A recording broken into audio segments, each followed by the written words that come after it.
dar comida para os passarinhos. Na natureza a gente tem que alimentar elas também. E a gente que cuida das coisas, vê quanto tem que dar comida. Aqui essa mata não tem fruta e a gente tem que dar. Vou levar um milho lá em cima para os passarinhos. Dá uns 30 metros de altura mais ou menos.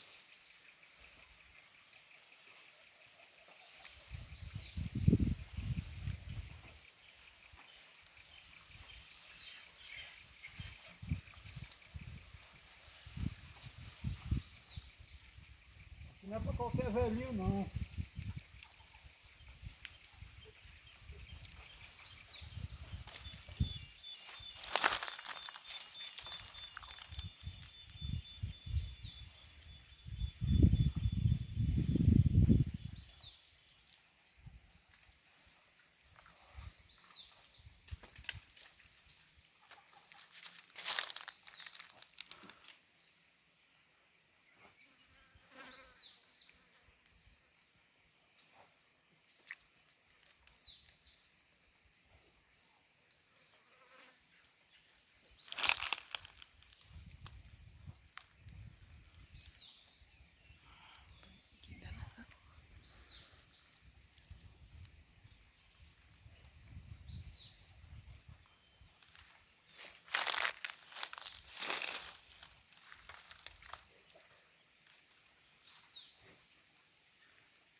Guerreiro de selva no meio da selva amazônica. Missão cumprida, selva!